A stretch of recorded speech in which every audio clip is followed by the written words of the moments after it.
Hari ini prioritasnya bahwa kita dipanggil untuk bersatu dalam komunitas. Tapi kalian apalagi yang pewarta, pengajar bisa ganti-ganti. Kita dipanggil bersatu dalam keluarga, dalam gereja, dalam keluarga besar, dalam kegiatan rohani, dalam kegiatan apapun. Saya pikir kalau kita adalah anak-anak Allah, kalau kita mengasihi Allah, kalau kita sudah lahir baru. Banyak yang komplain sama saya, aduh Ibu Cun pelajarannya susah banget, itu semua di luar kebiasaan manusia. Iya memang, saya suka lupa bahwa firman itu baru bisa dijalani dengan sebaik mungkin kalau Anda dan saya sudah diubah Tuhan menjadi manusia baru sesuai rencana dan kehendak Tuhan. Kalau untuk orang awam, kemudian baru ikut 1 kali, baru ikut 2 kali, atau apalagi yang belum pernah ikut, terus dengerin firman, maka mereka pikir susah sekali pelajaran Ibu Cun bagus, tapi saya tidak bisa melakukan. Bagi mereka saya mau bilang begini, nggak apa-apa, ikut saja. Kalau kalian tidak ikut lebih parah lagi. Sebab apa? Waktu berjalan terus. Umur kita tambah terus. Kalau kamu nggak berani mulai, kapan kita mau mulai? Kapan? Gitu. Ya, nggak apa-apa. Waktu dulu saya mulai baca firman sendiri, banyak hal saya tidak mengerti. Sungguhan. Tapi saya baca terus. Puluhan tahun di Katolik saya nggak tahu saya mau tanya sama siapa. Tapi saya lewati. Yang saya nggak ngerti saya lewati. Yang ngerti saya terus belajar. Nanti seperti puzzle, satu hari puzzle itu masuk begitu. Tapi kalau kalian nggak pernah mau, aduh banyak yang nggak ngerti, nggak apa-apa. Pertama-tama banyak yang nggak mengerti. Nanti 50-50, nanti sedikit yang tidak mengerti. Begitu. Perjuangan, maju ya. Tapi jangan pernah bilang begini nih. Aduh nggak ngerti situ ngomong apa, aku nggak ngerti, bosen, nggak ngerti, cuman suruh nyatet doang, nggak ngerti, nggak mau lagi.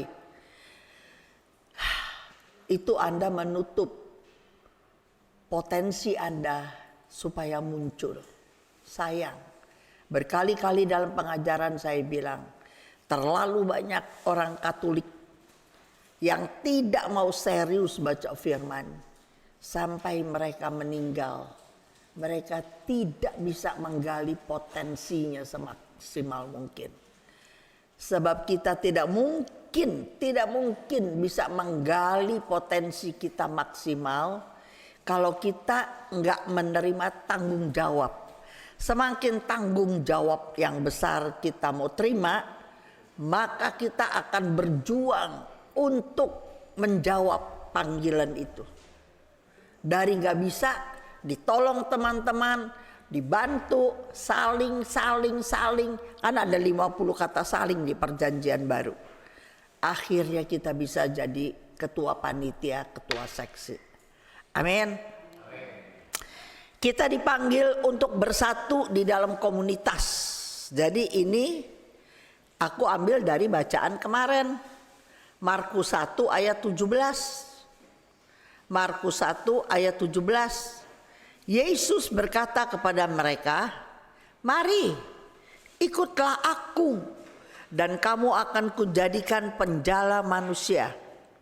Lalu mereka pun segera meninggalkan jalannya dan mengikuti dia. Aku suka kata ini, segera. meninggalkan jalanya. Jala itu tokonya bukan. Jalanya itu mata pencahariannya bukan. Jalanya itu tempat di mana memberikan dia nafkah, makan. Sebab hidup memang nggak perlu uang katanya. Bahagia nggak perlu uang. Uang nggak bisa makan bahagia. Tapi nggak ada uang juga agak bahagia. Iya nggak? Untuk bahagia mesti ada uang gitu loh, sama. Tetapi waktu Yesus berkata, mari ikut aku, gitu ya, mereka segera. Jadi saya pikir nih, coba, waktu Petrus dipanggil Yesus, didengerin teman-teman, terus Petrus nggak mau. Ngapain? Kan Yesus dia belum berapa kenal. Berjalannya waktu, Petrus makin tua, kawin, jadi penjala terus nggak? Maka di masa dia jadi begitu banyak orang seperti dia. Menikah, punya anak, jadi penjala ikan lagi. Iya nggak gitu? Hilang berjalannya waktu. Tetapi ketika dia dipanggil, dia mau ikut rencana Tuhan, jalannya Tuhan, maka 2000 tahun sampai hari ini nama Petrus ada di kitab suci. Bisa nangkep gak sih? Saya waktu ngomong gitu, iya aku mikir, coba Bunda Maria, kamu akan mengandung anak yang dilahirkan. Terus kan Bunda Maria bilang begini nih, aduh malaikat, aku kan belum bersuami, nggak mau, bisa aja dong. Itu kan kehendak bebas. Kalau Maria kagak mau gimana? Nggak terjadi. Yesus bisa cari orang lain lagi kan. Si Maria nanti apa? Menikah kan sama Usup kan, punya anak kan. Berjalannya waktu hilang nggak namanya? Hilang. Coba kamu pikirin ini cerita sederhana ya.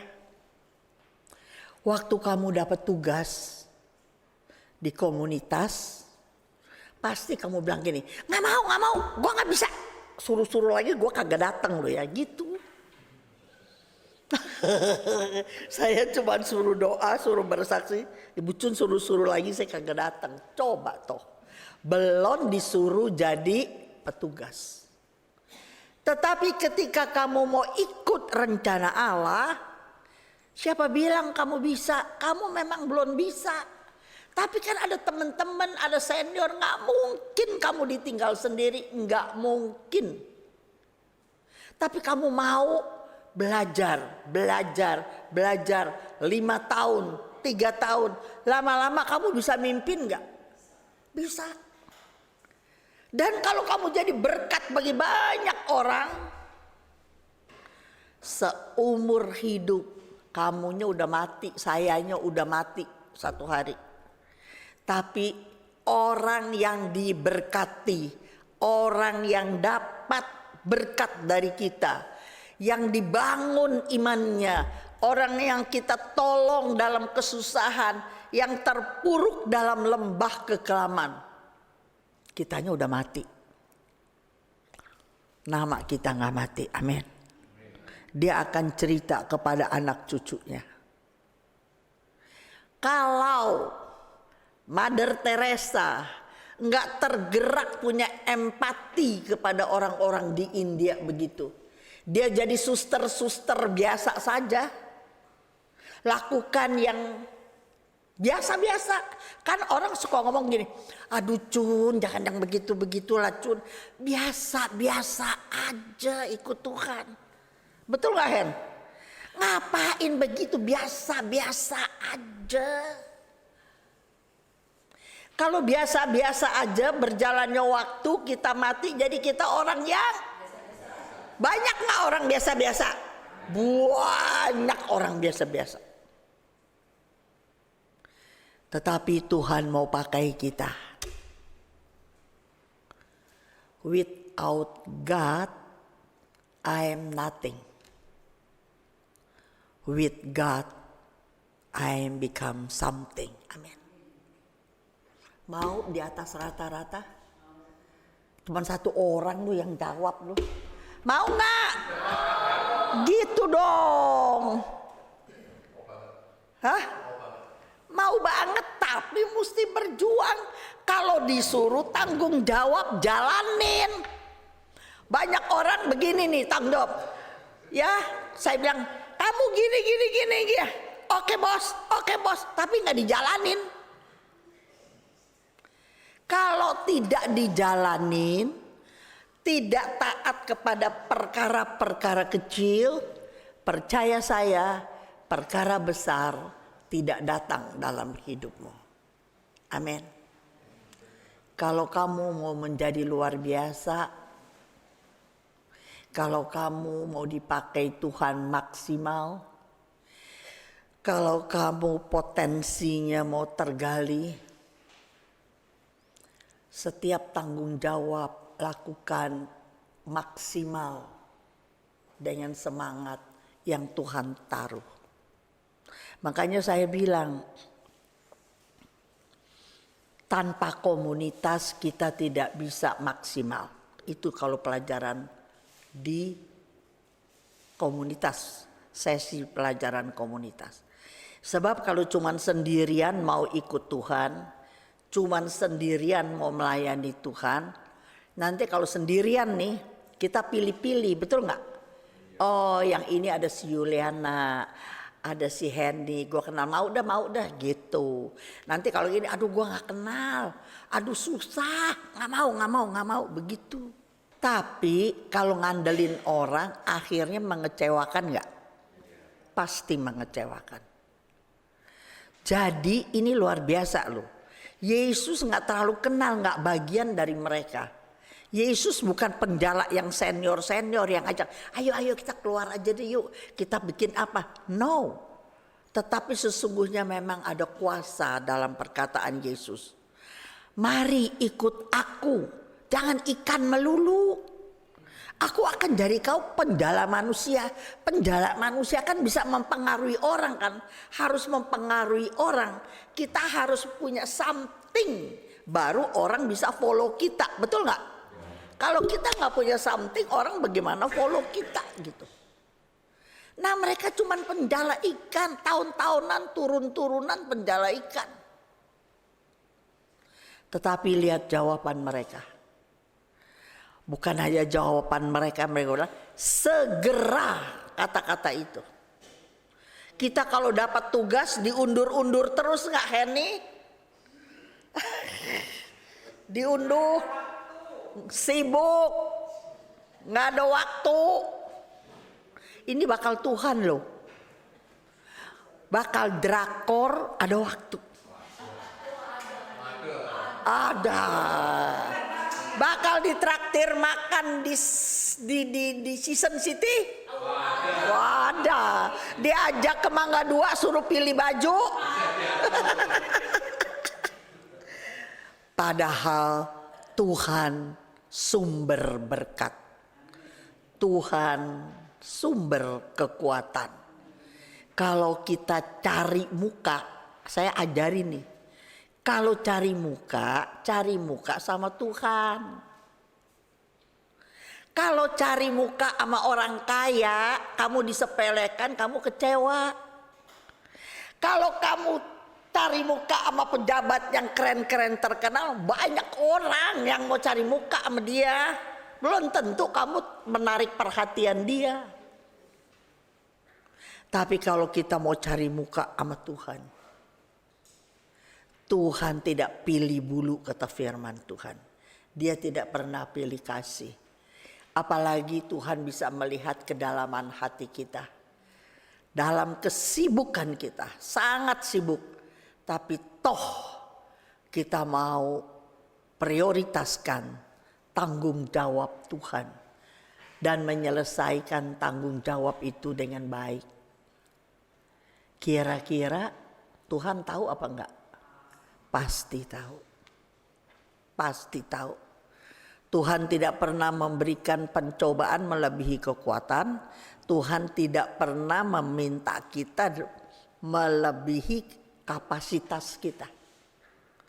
Dari mana Ibu Cun tahu? Waktu dikasih talenta 5, 3, ingat ya 10. Kalau Anda baca terus itu, yang dikasih nanti 10 lagi.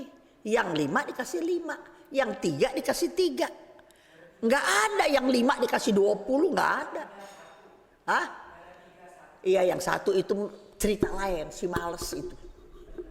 Tapi maksud saya, Tuhan tidak minta di luar kapasitas kita. Makanya gini nih, kan pergi jadikan semua bangsa murid aja misalnya ya. Terus di kampung yang nggak ada wifi, yang orang-orangnya nggak ngerti komputer, beda sama di Jakarta. Masa Tuhan melihat hasil? Di Jakarta saya bisa menghasilkan 20 orang. Apa Tuhan menuntut ibu-ibu yang punya hati untuk Yesus tapi nggak punya wifi, nggak punya komputer? Masa dia menuntut 20 orang sama Ibu Cun? Pasti enggak. Makanya catat, ada satu bagus quote. Tuhan tidak melihat hasil. Tuhan melihat proses.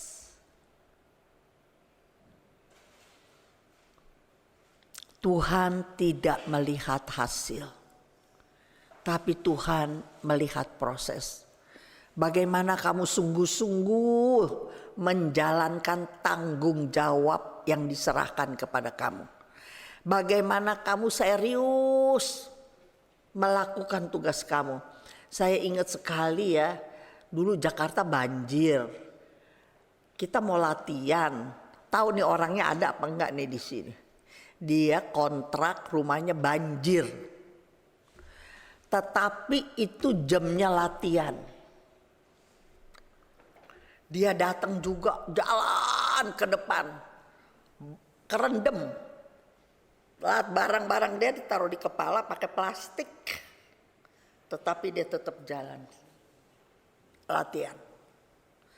Kalau ada orangnya coba nongol. Itu saya bilang, coba ada gak nih? Kalau dia ada, omong dong. Ya. Jadi itu dia. Lagi latihan, banjir-banjir. Makanya hari ini kamu lihat gak? Bagaimana Tuhan angkat dia. Jadi di awal tahun ini teman-teman, biar semua baru. Tekad kita baru, target kita baru, semangat kita baru.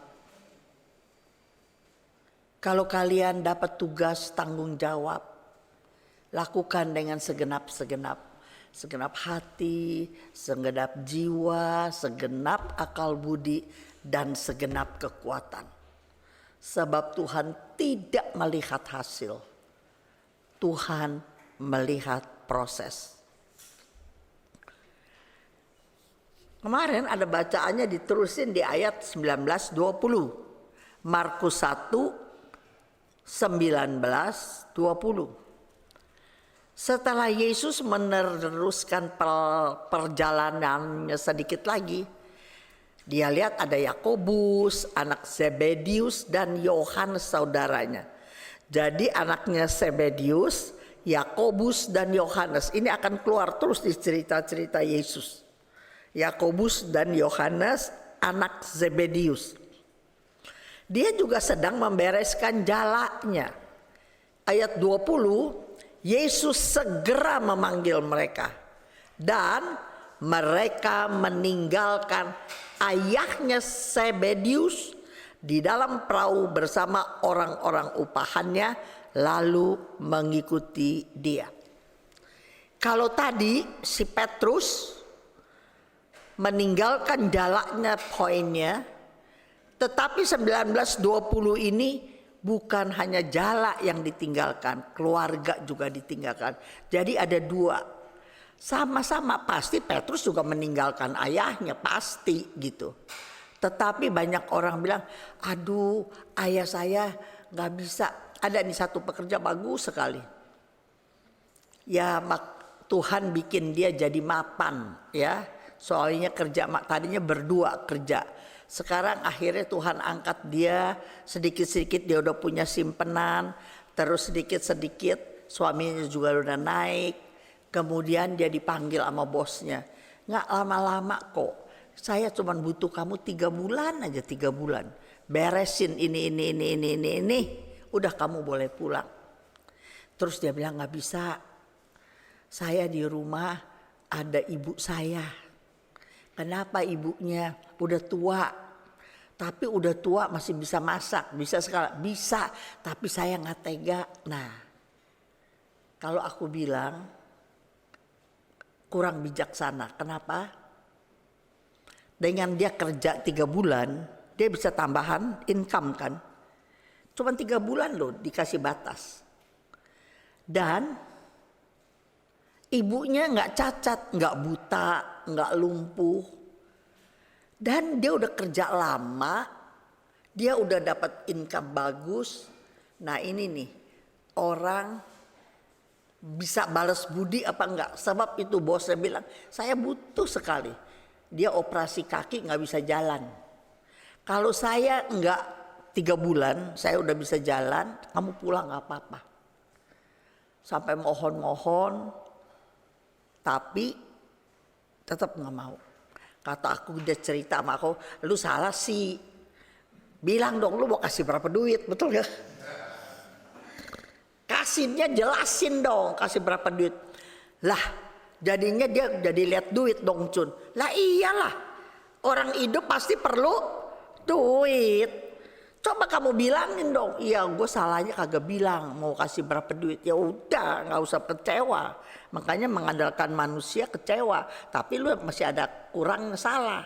Bilang sebulan saya kasih segini begitu. Bulan kedua saya tambahin nope. Bulan ketiga saya tambahin 400 kalau nggak ada mau gitu. Kan kamu perlu. Kamu perlu tenaga, dia perlu uang. Betul nggak? Barter lah. Cengli dong. Tapi satu ingat. Yohanes 15 ayat 16 ini Yesus yang omong. Yohanes 15 ayat 16. Bukan kamu yang pilih aku. Bukan kita yang pilih Tuhan. Tetapi Tuhanlah yang memilih kita. Dan Tuhan telah menetapkan kita supaya kita pergi menghasilkan buah. Dan buahnya itu tetap. Supaya apa yang kita minta kepada Bapa di dalam nama Yesus, Tuhan berikan kepada kita. Aduh keren banget sih. Banyak orang Tuhan pilih, menetapkan kita. Tapi kan kita kayak si Petrus waktu dipanggil. Ayo Petrus ikut saya. Petrus gak pernah pikir. Penjala ikan sekali ngomong 3.000 orang bertobat. Luar biasa gak? Sampai sekarang aja udah pinter teologi filsafat. Ngomong 10 kali belum tentu 3.000, betul? Tapi luar biasa si Petrus. Waktu dia jadi nelayan, dia ngimpi apa coba? Dia ngimpi apa? Dia punya kuasa dan wibawa surga. Sampai 3.000 orang bertobat sekali khotbah. Coba Anda pikirin. Kita gak tahu apa yang akan Tuhan lakukan melalui kita. Kita gak pernah tahu. Bagian kita iya aja. Lakukan aja. Bucun, pakai kayak gitu-gitu. Ada nih, kan macam-macam yang ikut saya. Ya ilah, dengan orang kesaksian-kesaksian gitu bosen saya. Tuh gak lo ada lo. Sekarang bosen ngomongnya begitu-begitu melulu. Buset deh. Karena pikirannya dia tinggi. Maka dia berjuang, Tuhan jatuhkan dia lembah kekelaman. Mesti belajar dari awal, mesti belajar dari awal.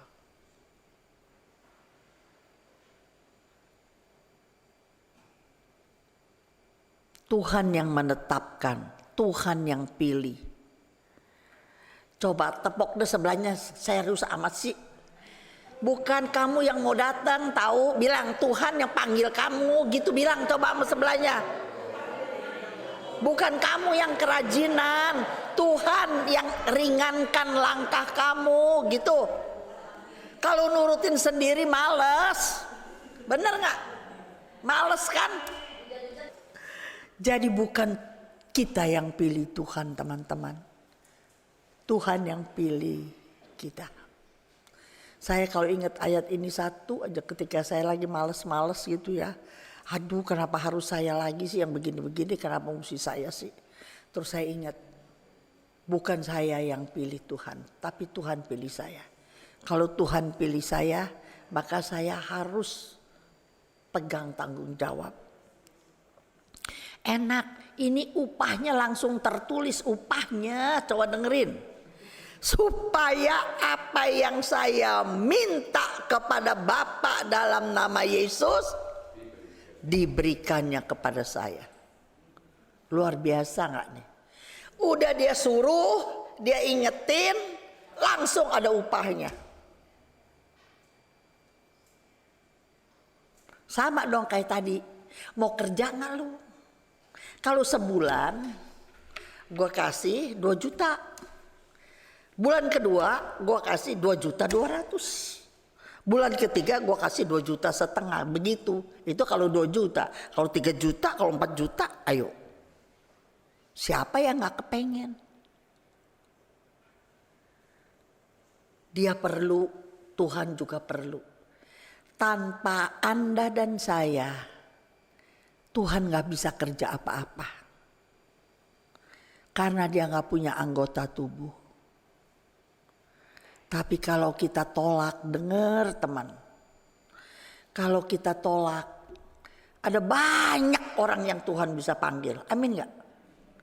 Bersyukurlah kita dipilih, ambil bagian, membesarkan kerajaan Allah. Bersyukur. Kalau kita gak lakukan, Tuhan panggil orang lain, tahu? Sebab kerajaan Allah harus jalan terus. Harus diisi orang-orang sampai Tuhan datang kedua kali. Kamu dipanggil, dipilih, gak mau, gak apa-apa. Yang rugi bukan Tuhan, yang rugi kita sendiri. Dan ini gak gampang. Kalau Tuhan yang udah pilih, nih berempat aja nih. Petrus, Yakobus, Yohanes, 3 ya. Belum lagi yang lain-lain, ada Lukas lagi. Ada lagi nanti yang pemungut cukai lagi. Semua dijadiin satu, mereka pasti memiliki perbedaan karakter. Pelayanan sama-sama. 12 rasul, terus 72, terus 100 berapa. Itu terus ikut-ikut. Mereka pasti beda. Sangat tergantung. Kan macam-macam cara dibesarkan, kebudayaannya beda, karakternya beda, kebiasaan dibesarkan beda, ya kan? Waktu aku di mana ya aku lupa sih, aku pelupa di mana tuh Adeline. Kalau jam makan bukan dibilang, hayo makan, ada di biara mana, tong tong tong, jam makan tuh kalau kita. Tapi ada lagi jam makan disetelin lagu apa? Masih ingat gak? Ada lagu apa disetelin, itu jam makan. Bayangkan, kita gak biasa, lagu kok keren amat tuh. Kok besok ada lagi.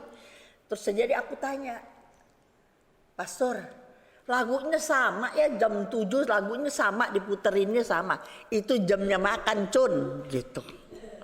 Jadi gak diketok. ada bel atau ada tong gitu, enggak. Lagu itu disetel, itu jamnya makan. Kamu lihat kebiasaan orang beda-beda. Ya. Jadi coba dengerin. Di dalam komunitas, di dalam seksi, kalau terpecah-pecah tidak sehati sepikir, ini bacaan hari ini. Markus 3 ayat 24-25. Markus 3 ayat 24-25. Kalau suatu kerajaan terpecah-pecah, kerajaan itu tidak dapat bertahan.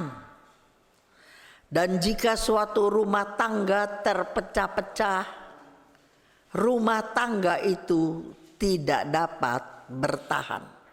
Ya udah jelas, bahasanya sederhana sekali. Kalau terpecah-pecah, pasti kuasa dan wibawa surgawi tidak menyertai.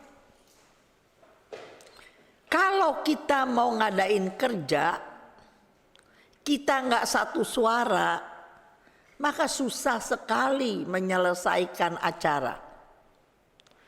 Maka saya lihat luar biasa, firman sekali lagi untuk mengubah kita.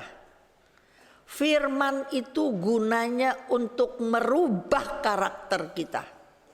Firman itu gunanya supaya kita bisa bersatu sebagai saudara di dalam Tuhan. Bukan untuk kita jago-jago, bukan. Bukan jago karena udah pintar hafal ayat, ngerti cerita, bukan. Tetapi firman Tuhan mendidik kita supaya kita kuat sangkal diri. Supaya pikiran kita positif. Tanpa punya firman Tuhan, mau pikiran positif susah. Sebab dunia selalu mengajarkan untung rugi. Selalu negatif.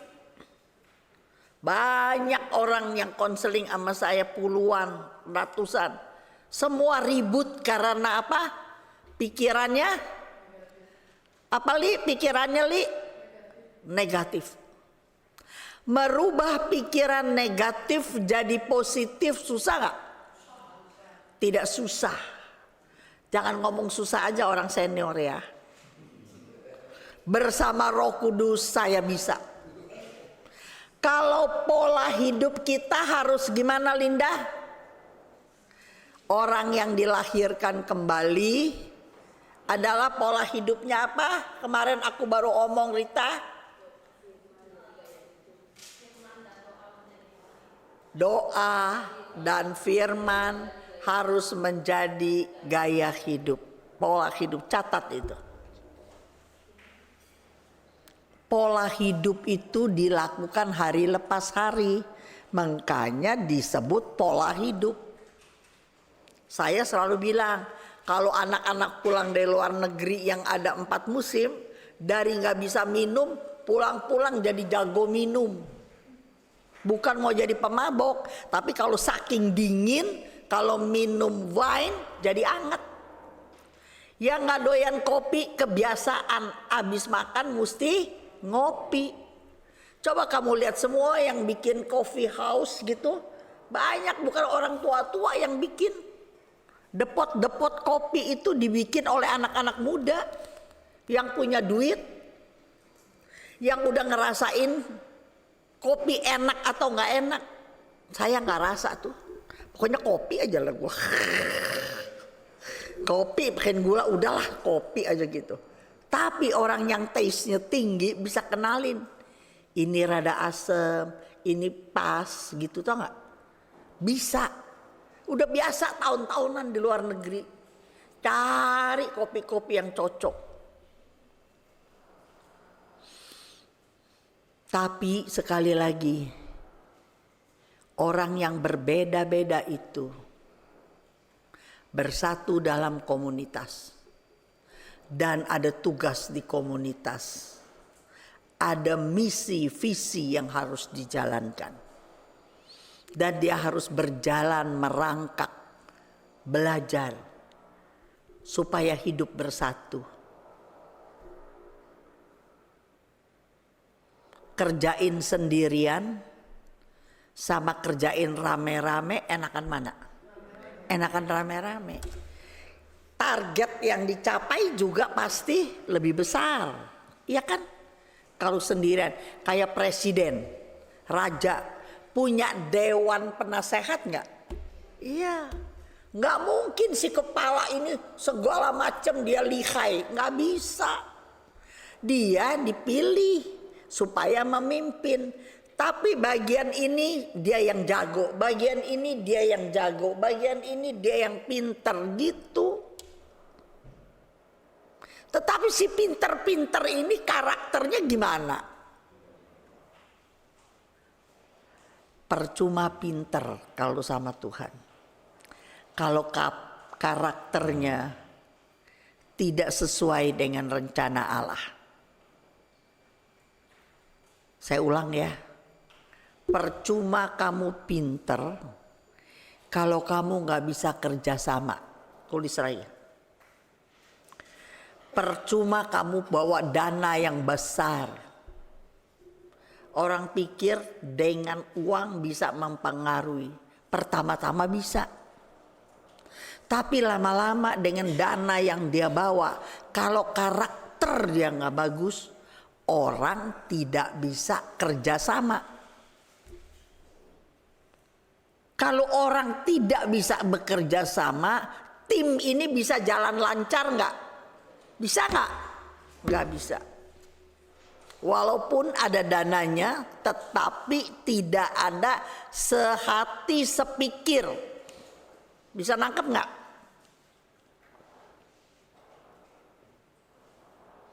Kalau kerajaan terpecah-pecah, kerajaan itu tak dapat bertahan. Rumah tangga, komunitas, gereja. Makanya Anda lihat ada gereja yang pecah lagi, denominasi, pecah lagi gitu. Bukan hanya bukan hanya sama sosok-sosok kita mesti sehati sepikir, bukan. Tetapi roh jiwa kita juga. Nih ya. Pikiran, perasaan, tindakan juga harus sehati sepikir. Sebelum baca ya, ada di 1 Korintus berapa saya nggak tahu. Saya baru dapat serem nih, baru mikir. Pengharapan, terus akhirnya tindakan. Punya pengharapan, itu mesti seluruh sehati sepikir. Tapi yang aku tulis, pikiran, perasaan kita, tindakan kita harus sehati sepikir. Gimana Ibu Cun sehati sepikir? Iya kan tidak terpecah. Enggak, ini masuk saya pikiran. Kan banyak orang melakukan tugas enggak dalam pikirannya. Atau ada di pikirannya dengan maksud tertentu tapi enggak disertai perasaannya. Bisa nangkep enggak? Bisa nggak? Nih aku lakukan ini biar dia senang. Jadi hatinya jengkel, hatinya marah. Gua lagi gitu. Tau nggak?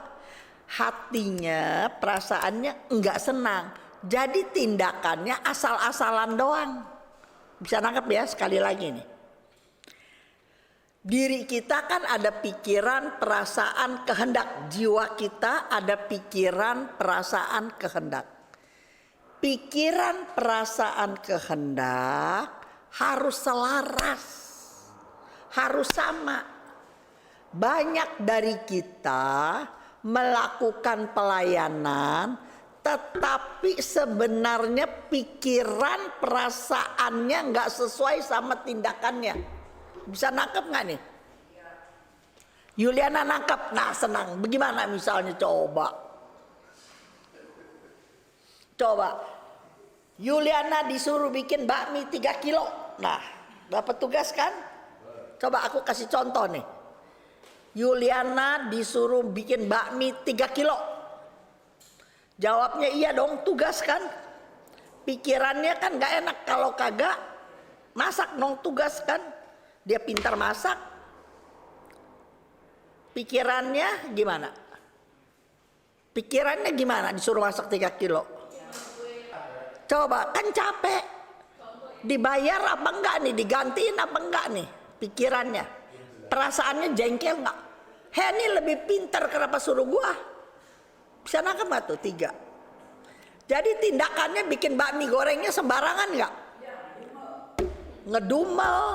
Tapi dibuat enggak tindakannya? Dibuat. Tapi ngedumel. Marah, perasaannya enggak suka. Nah, ini yang saya maksud.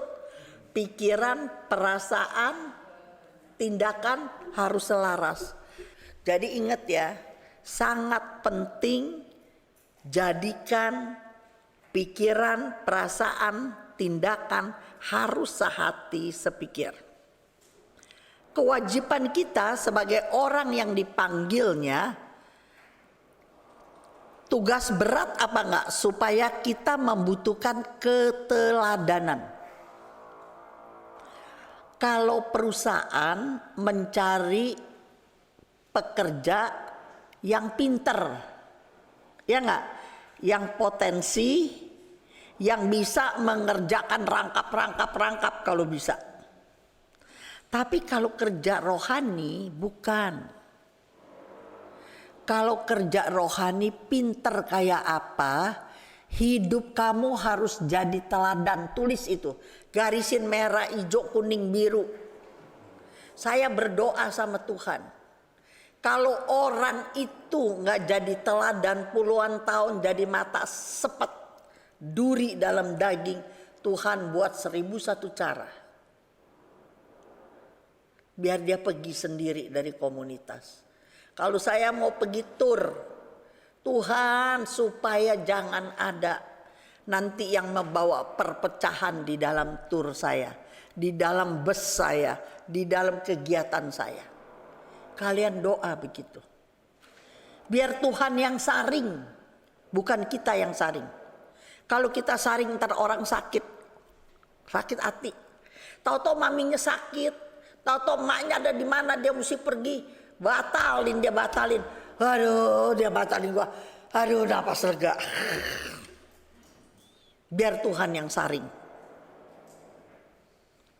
Karena pelayanan rohani membutuhkan keteladanan. Efesus 5 ayat 1. Ini iman sebenarnya yang tadi saya omong. Pikiran, perasaan, tindakan harus sehati sepikir. Maka mujizat terjadi. Kalau kamu lakukan bikin bakminya ngedumel, kok rugi mulu, dibayar apa enggak? Bikin bakminya sembarangan, pasti bakminya enggak enak. Ditaruh di depan kagak ada yang makan. Tapi kalau masak pakai hati, ya cuman pakai kol, pakai telur doang juga enak sekali. Bisa nangkep gak sih? Coba deh kamu jajalin bikin begitu, coba. Maka saya di sini juga ada Lukas 4. Jadi kan kewajiban kita sebagai orang yang dipanggil Dia, yang paling berat adalah keteladanan. Sebab kenapa? Sebab kita dipanggil, dipilih untuk apa? Lukas 4, 18, 19. Kan aku suka pakai Matius 28. Pergilah jadikan semua bangsa muridku doang kan? Tapi ada yang hampir sama tapi lebih detail. Jadi aku suka dengan Lukas 4. Lukas 4, 18, 19. Yuk kita baca. Roh Tuhan ada padaku, oleh sebab Ia telah mengurapi aku. Kita semua punya roh Allah gak? Punya ya. Roh Allah ada pada saya. Amin gak?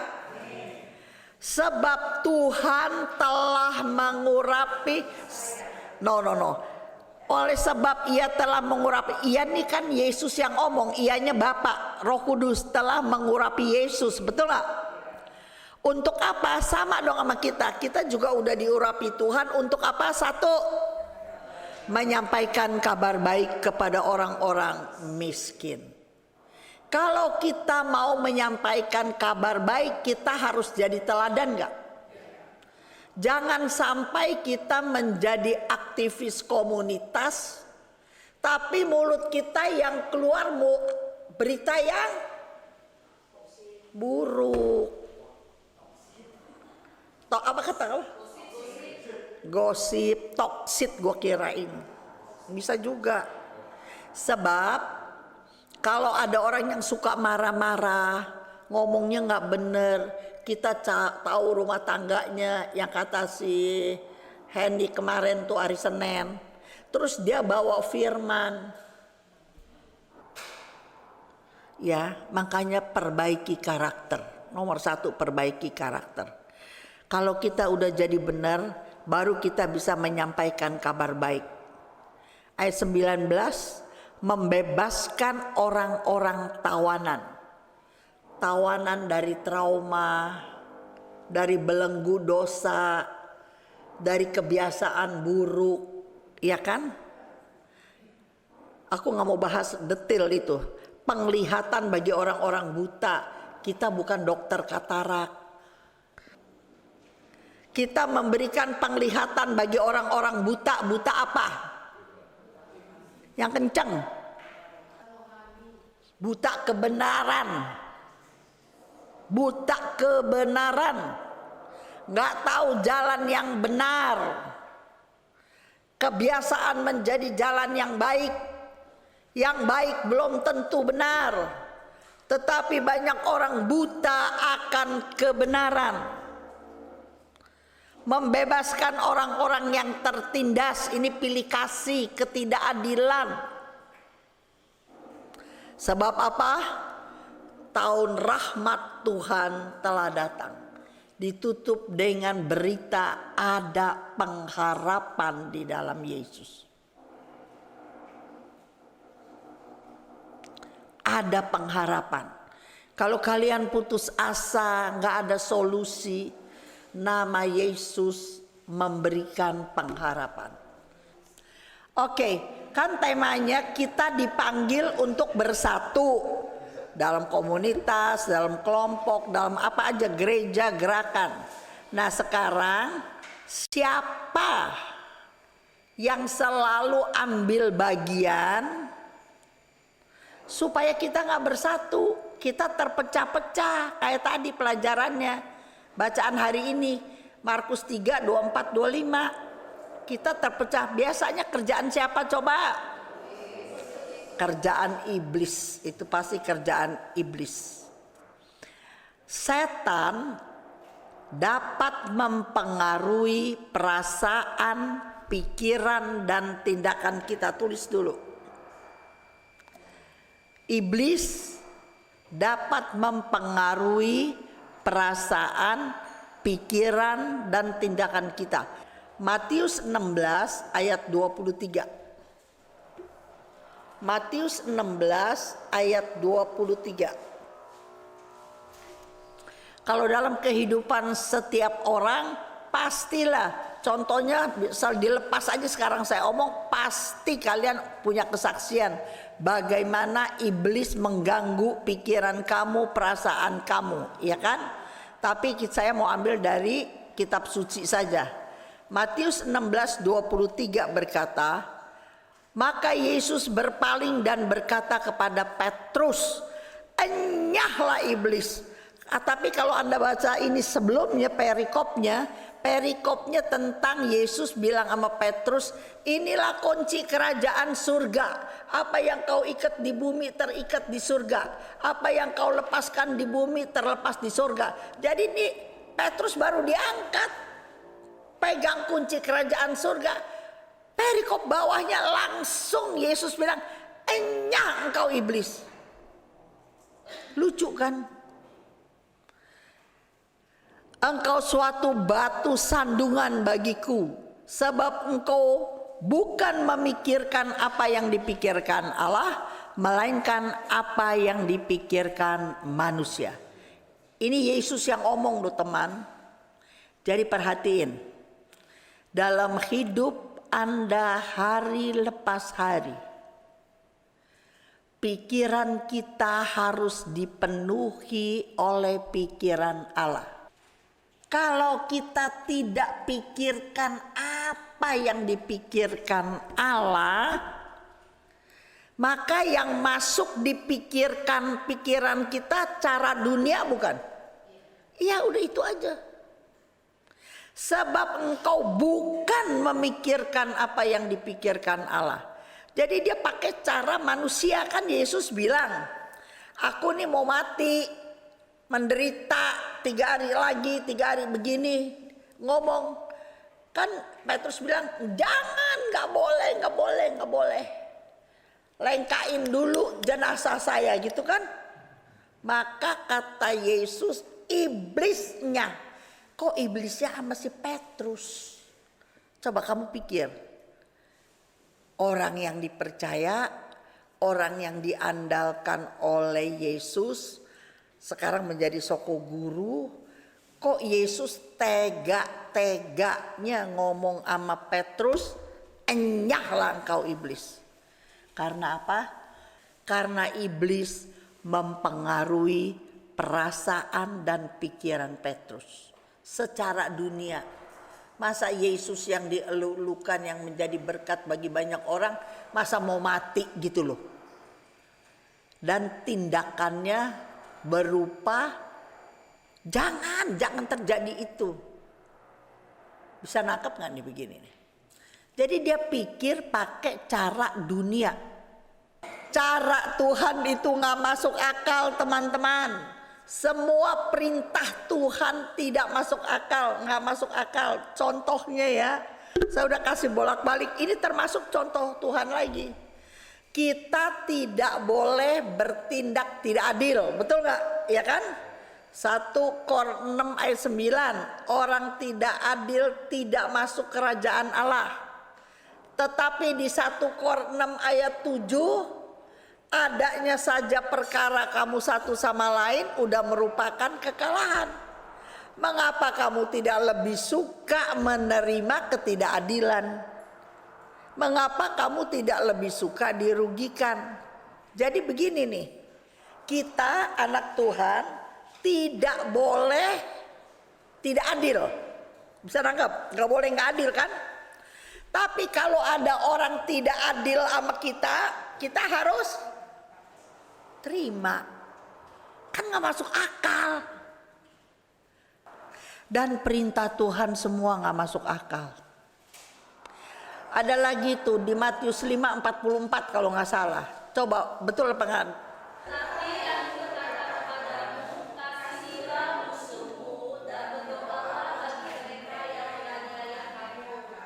Kita difitnah, kita diperlakukan tidak adil, kita macam-macam yang gak enak.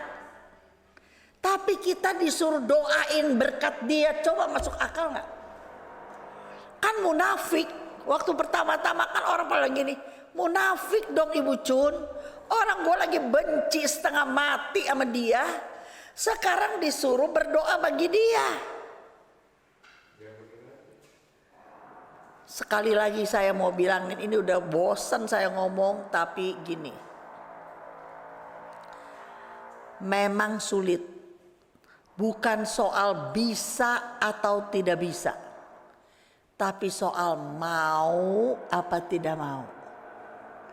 Kalau kita mau, Lili, bisa gak berdoa bagi orang yang kita benci? Bisa gak? Bisa. Makanya kesanggupanku bukan pekerjaan aku. Mari kita baca bersama-sama semua, lihat di layar aja. 2, 3. Sebab yaitu bahwa kita menuruti perintah-perintahnya. Perintah-perintahnya itu tadi kamu bilang berat. Kalau kamu mengasihi Allah, maka perintahnya tidak berat. Ini saya udah pernah kasih berulang-ulang tapi saya nggak bosen-bosen. Saya punya anak cacat yang nggak bisa apa-apa. Tengah malam lagi tidur enak-enak kencing, kita bangun. Belum beres dia habis kencing kita jadi yang kepengen kencing. Baru kita mau tidur dingin, mami matiin AC. Kita bangun lagi matiin AC. Matiin AC dia kepanasan. Mami panas, ayo kita nyalain AC lagi. Jadi belum lagi kalau dia punya radionya jatuh, tau gak gitu kan dia pegangin susah gitu, brok jatuh. Ayo malam-malam kita dorong ranjangnya, kita ambil lagi, kita jadi seger, kita jadi seger.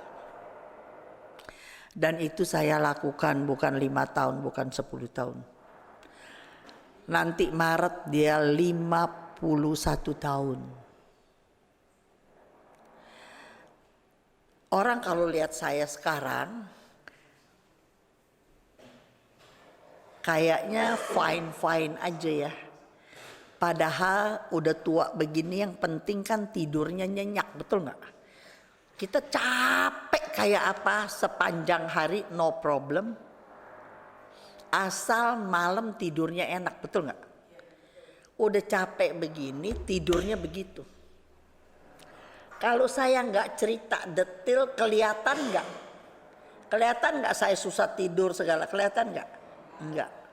Kenapa saya bisa lakukan kepada Edson puluhan tahun? Tanpa saya mengeluh, tanpa saya apa?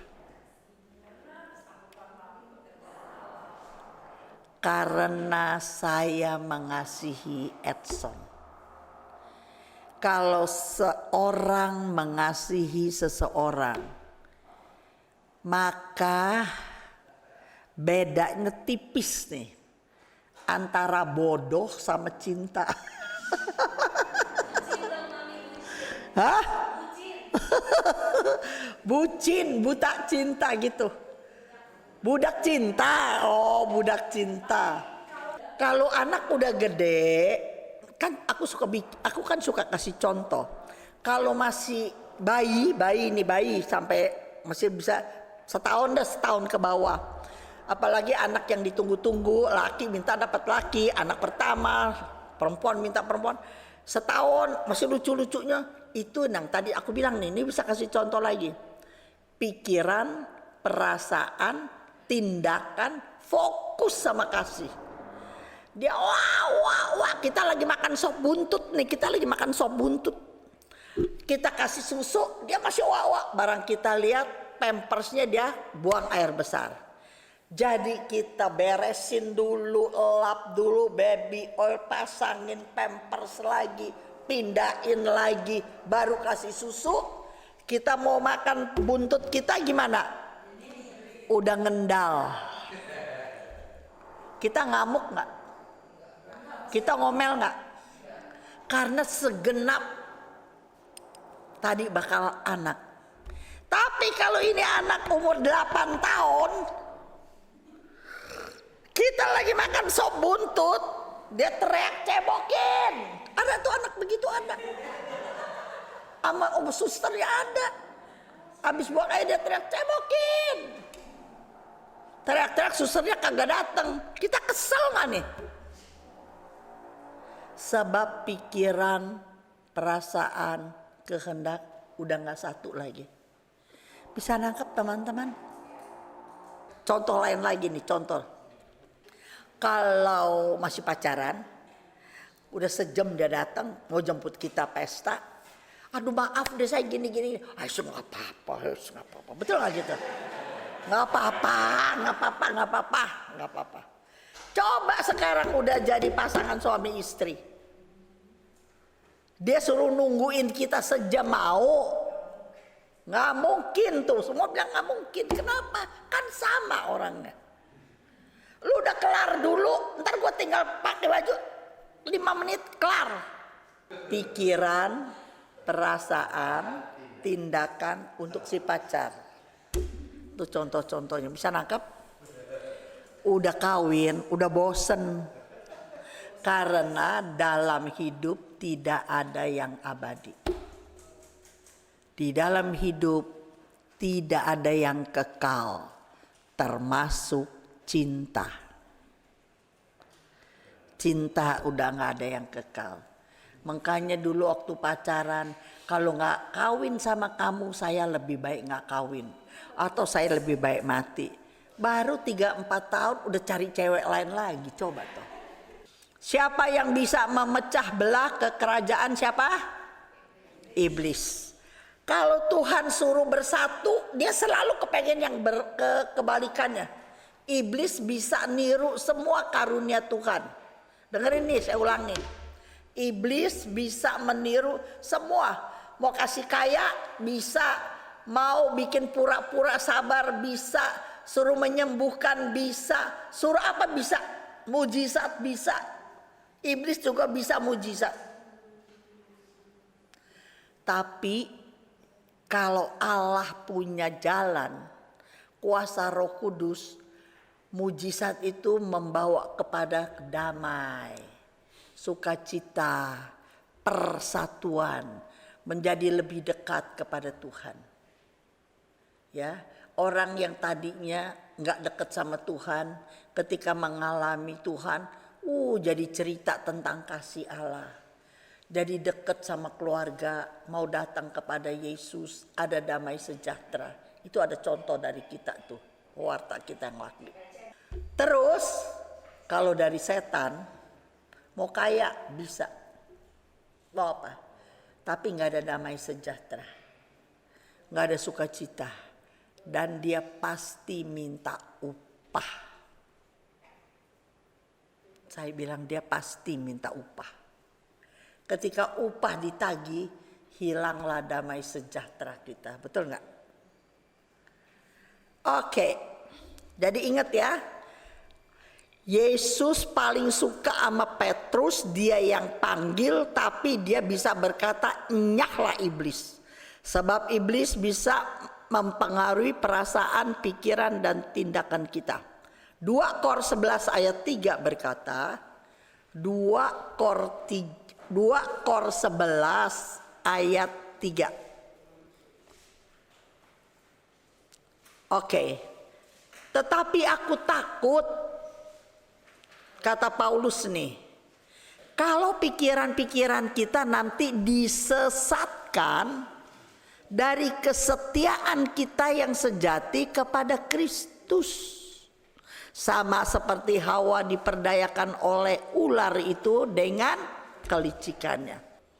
Kita disesatkan. Tadinya punya kesetiaan yang sejati kepada Kristus. Punya kesetiaan yang sejati. Tetapi pikiran kita. Pikiran karena apa yang kita lihat dan apa yang kita dengar bukan? Tulis di catatan.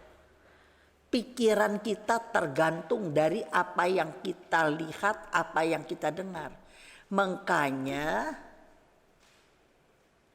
Nikodemus bilang Yesus berani-beraninya anak 30 tahun ngomong sama Nikodemus, pemimpin agama Yahudi, dia bukan imam, tapi dia kelas uskup. Kamu harus dilahirkan kembali. Ayat 3, ayat 5, ayat 7. Dari Yohanes 3. Harus dilahirkan kembali. Artinya apa? Pikiran ini dicuci. Pikirannya harus memiliki pikiran Kristus. Makanya pola hidup orang yang sudah dilahirkan kembali, doa dan firman menjadi pola hidup. Setiap hari baca firman, setiap hari banyak. Nggak ngerti, nggak apa-apa, nggak ngerti, baca aja. Nanti lama-lama ngerti. Maka ayat 14-nya berkata apa? 2 Kor 11 ayat 14 berkata, oke, 2, 3. Hal itu tidak usah mengherankan. Karena iblis pun menyamar sebagai malaikat terang. Dia bisa. Makanya ya dengerin saya ya. Kalau kita baru kenal nih di PA doang ya, 2 jam pulang, 3 jam pulang, 2 jam. Biar 5 tahun kita ketemu orang di gereja, kita kenal puluhan tahun dia di gereja, duduknya di ujung sana, pasti kita kenal. Tapi nggak pernah bergaul, kamu lihat dia fine saja, betul nggak? Tapi nggak pernah berkomunikasi. Tapi kamu baru tahu dia siapa kalau kita udah bergaul dalam kesesakan, bergaul waktu tugas, bergaul waktu sama-sama lapar, waktu sama-sama ketemu es lagi sedang aus siapa duluan. Kan gitu tuh kalau lagi turun dari tur ketemu es jeruk begitu ya. Gua udah setengah mati, gua juga setengah mati. Nah es jeruk aja berantem gitu. Ketahuan. Mau tidur di retret. Buru-buru jalan paling dulu di kamar. Bener gak ngapain? Cari yang paling enak gitu. Makanya kalau udah bergaul lama-lama ketahuan. Bisa nangkep gak begini? Kalau nggak bergaul, Esther nggak tahu.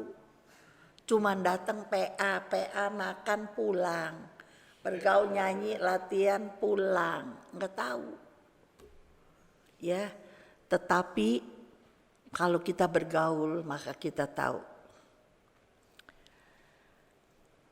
Ayat 15, 14 dan 15 diulangnya double.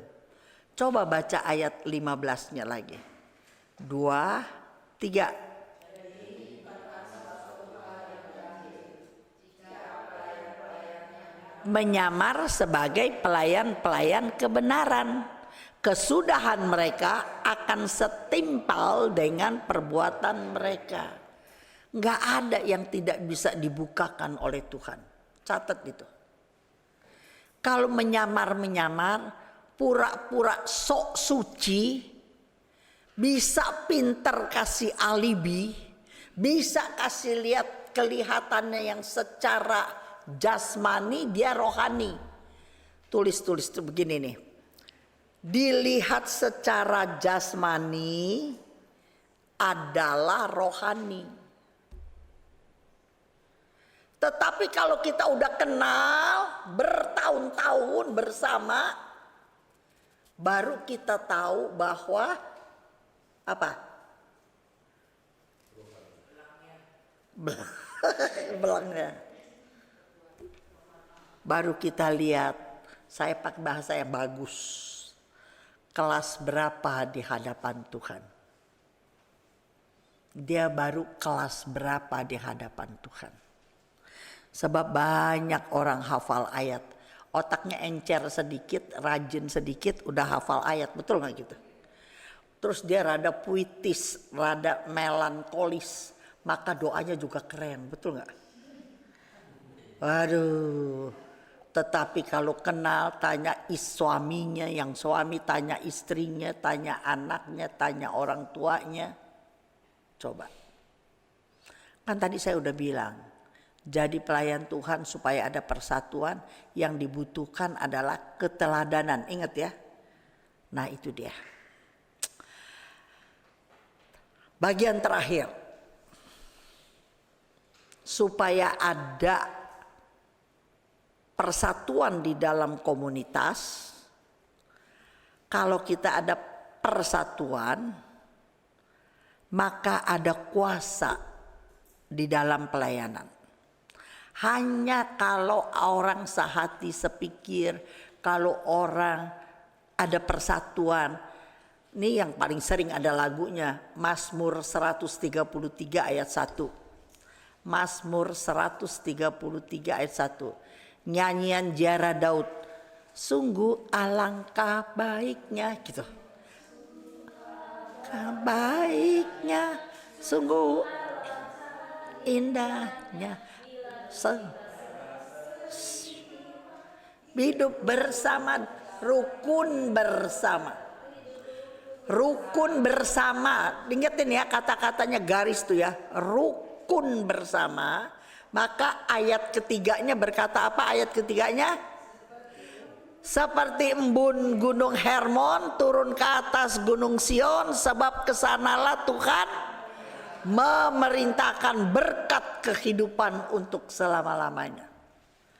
Jadi di mana ada kerukunan, di mana ada pikiran, nih kan udah ada pelajaran saya bulan-bulan kemarin.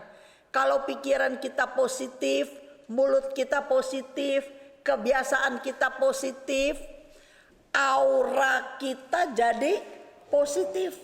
Kalau aura kita positif, yang datang kepada kita yang positif. Maka saya sering sekali, aduh kebetulan gini, kebetulan begini, kebetulan kan nggak ada, tetapi Tuhan kirim. Ya saya nggak tahu. Saya sangat sekali di hari tua menikmati semua kebetulan yang saya terima, hal-hal yang positif. Di hari tua ya saya diganggu tidurnya begitu. Tetapi kalau ada problem sampai saya nggak bisa tidur, pikirin gitu, nggak ada loh. Apa saya dablek, nggak tahu deh ya, udah rada dablek kali udah tua ya. Tapi saya nggak ada tuh persoalan gitu-gitu, udah nggak ada. Terus kan waktu Yesus bikin mujizat, orang-orang kata di Matius 12 dari Beelzebul tuh, dari Yesus dikata-katain lah, pokoknya bahwa itu dari setan, ya. Maka Matius 12, tinggal 3 ayat lagi selesai. Matius 12 ayat 25. Nah, karena Yesus adalah Allah juga, maka Yesus mengetahui pikiran mereka. Mari kita baca. Tetapi Yesus mengetahui pikiran mereka, lalu berkata kepada mereka, setiap kerajaan yang terpecah-pecah pasti binasa, dan setiap kota atau rumah tangga yang terpecah-pecah tidak dapat bertahan. Ini Yesus punya perkataan. Teman-teman, perhatian ini. Setiap rumah tangga yang terpecah-pecah, nggak ada damai sejahtera, sukacita dalam rumah tangga itu.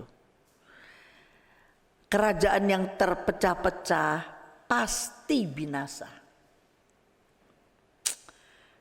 Supaya jangan begitu gimana? 1 Kor 15 ayat 33 semua udah hafal. 1 Kor 15 ayat 33. Janganlah kamu sesat. Pergaulan yang buruk merusak kebiasaan yang baik. Ayat terakhir Amsal 13 ayat 20. Siapa bergaul dengan orang bijak menjadi bijak, tetapi siapa berteman dengan orang bebal menjadi malang. Tapi biarpun orang gereja 10 orang ngumpul mulu, tapi nggak di dalam firman, yang mengubahkan bukan kita, yang mengubahkan firman. Hanya orang yang dipayung Yesus, yang dalam pemeliharaan Yesus. Sebab dunia kita ini menawarkan selalu yang menggiurkan. Saben hari dia rajin dengar PA. Pas PA itu mau ngajar bagaimana dia supaya tersentuh bertobat, cerita tentang yang unik. Justru itu yang menjadi trauma dia, kelemahan dia yang ditutup-tutupi. Pas hari itu dia pergi, dia nggak datang. Itu kerja setan bukan? Padahal saben kali dia datang. Aduh, masa ya? Kamu omong tentang itu ya? Aduh Cun, gue biasanya nggak pernah absen lu. Ngomong lagi, udah gue nggak mau ngomong lagi, capek. Lu tanya aja rekamannya. Itu kerja siapa? Iblis, percaya saya. Tapi kalau kita orang baik, aura kita positif, jarang-jarang datang, setiap datang jawaban hati kita. Bisa nangkep gak sih? Itu udah begitu. Itu kehidupan begitu. Jadi yang mesti di nomor satu apa? Latih diri kita disiplin. Prioritaskan Tuhan nomor satu. Itu aja disiplin. Kalau kita Yesusnya di nomor 2, 3-in, maka pikiran perasaan kita gak selaras, ngerti gak sih? Pikiran tuh kepengen sekali PA, kepengen pikiran. Tapi perasaan galau nih, kalau gue gak pergi ke situ ntar gimana gitu. Jadi tindakannya tinggal mau ikutin pergi ke GG apa mau urusin urusan itu. Dalam hidup selalu ada pilihan. Sekelas yang baru, sekelas tengah, sekelas saya, tetap ada pilihan. Pilihannya mau prioritas kepada jalan Tuhan atau ikutin dunia. Dunia bukan soal yang jahat loh ya. Lama-lama hanyut meninggalkan Kristus. Maka tadi saya awali, kalau saja Petrus nggak mau ikut Yesus, kalau saja Bunda Maria bilang, kan saya belum menikah, nggak mau saya nggak mau. Nanti kalau orang kalau si Yusufnya kagak mau sama saya, udah hamil, saya berzina kan Yusuf kan mau ceraiin si Maria kan, gimana tuh? Nggak mau. Nama dia enggak. Kalau Mother Teresa enggak tinggalkan komunitasnya pergi ke India, dia tetap menjadi Suster Teresa di komunitasnya sampai tua, sampai mati berjalan. Kalau Anda dan saya tidak berani ambil tanggung jawab, tidak berani melakukan hal-hal yang penuh resiko untuk Tuhan, maka sampai hari tuamu kamu gak akan kenal who am I, dan kamu gak tahu tujuan kekal hidupmu. Amin. Maka Tuhan panggil, ayo semua dipanggil. Belajar firman, belajar. Perlahan tapi pasti karakter kita dirubah.